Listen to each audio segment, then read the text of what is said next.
ಆತ್ಮೀಯ H16 news ಅರ್ಥಾತ್ ಸೀತಾರಾಮಗೆ ಸ್ವಾಗತ. ನಾನು ನಿಮ್ಮವ MI ಅದು ಮಲ್ಲಪ್ಪ ಜೋತಾವರ್. ಆದ್ಮೇಲೆ ಈಗಾಗಲೇ ನಮ್ಮ ಸಿದ್ದರಾಮಯ್ಯ ಸರ್ಕಾರ 3 ವರ್ಷ ಮುಗಿಲಿಕ್ಕೆ ಸಮೀಪ ಬರ್ತಾ ಇದೆ.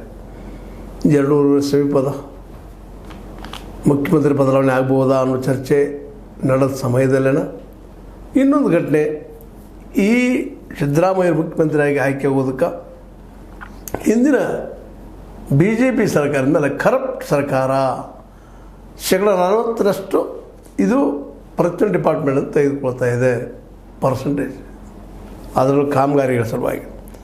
ಅದರಲ್ಲೂ ಮುಖ್ಯವಾಗಿ BBMP, BDA, ಲೋಕೋಪಯೋಗಿ, ಗ್ರಾಮೀಣಾಭಿವೃದ್ಧಿ ಮತ್ತು ಪಂಚಾಯತ್ ರಾಜ್ ಹಾಗೂ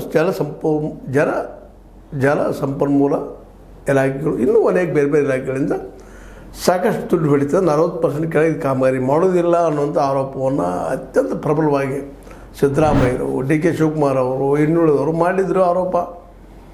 ಆದರೆ ಇವತ್ತಿನವರೆಗೂ ಅದನ್ನು ಸಿದ್ಧ ಮಾಡಲಿಕ್ಕೆ ಆಗ್ತಾಯಿಲ್ಲ. ಇರೋ ನಮ್ಮ ನಿವೃತ್ತ ನ್ಯಾಯಮೂರ್ತಿ ಆದಂಥ HN ನಾಗಮೋಹನ್ ದಾಸರ ಒಂದು ನೇತೃತ್ವದಲ್ಲೇ ಈ 40% ವ್ಯವಹಾರದ ಅವ್ಯವಹಾರ ಏನಾಗ್ಯಾವ ಅದನ್ನು ತೆಗಿಬೇಕು, ತೆರಿಗೆ ಮಾಡ್ಬೇಕಂತ ಕೊಟ್ಟಿದ್ದರು. ಇವತ್ತು ವರದಿ ತಯಾರಾಗಿದೆ. ವರದಿ ತಯಾರಾಗಿ ಸರ್ಕಾರ ಮುಂದೆ ಬಂದದ. ಸರ್ಕಾರ ಮುಂದೆ ಬಂದಾಗ ಅದು ಏನದ ವರದಿ ಒಳಗೆ ಅನ್ನೋದು ಇನ್ನೂ ಗೊತ್ತಾಗಿಲ್ಲ. ಬಟ್ ಅದನ್ನು ಮತ್ತೆ ಎನ್ಕ್ವೈರಿಗೆ ಮತ್ತೆ ಹಾಕ್ತಾ ಇದ್ದಾರೆ. ಯಾಕಂದ್ರೆ ಏನಿಲ್ವಾ, ಶೆಗಲಿಲ್ವಾ? ಯಾಕಂದರೆ ಈ ಭ್ರಷ್ಟ ವ್ಯವಸ್ಥೆ ಒಳಗೆ ಭ್ರಷ್ಟಾಚಾರಗಳು ಭಾಳ ಬುದ್ಧಿವಂತರಿರ್ತಾರೆ.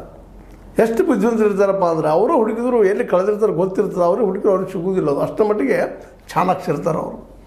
ಸರ್ಕಾರ ಇದು ಏನಾದರೂ ಚಾಪಿ ಬೆಡ್ಡಾಗ ಹೋದ್ರೆ ಅವ್ರು ರಂಗೋಲಿ ಬೆಡ್ಡಾಗ ಹೋಗ್ತಾ ಇರ್ತಾರೆ. ಹುಡುಗರು ಬರೋಕ್ಕಷ್ಟೇ ನಿಶ್ಚಿತ ಲಂಚಗಳಿತನ ಆಗಿದ್ದು ಗ್ಯಾರಂಟಿ.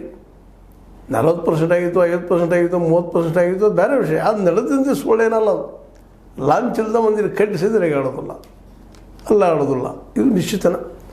ಆದರೆ ಅದು ಹಿಡಿಲಿಕ್ಕೆ ಆಗ್ತಾಯಿಲ್ಲ. ಒಂದು ರೀತಿ ಏನಾಗ್ಯದಪ್ಪ ಅಂದರೆ ಇವತ್ತು ಲಂಚಾವತ ನಮ್ಮಲ್ಲ ಬಿಸಿಲಿದ್ದಂಗೆ, ಬಿಸಿಲು ಕಾಣ್ತದೆ, ಗಾಳಿ ನಮಗೆ ಅನುಭವಕ್ಕೆ ಬರ್ತದೆ.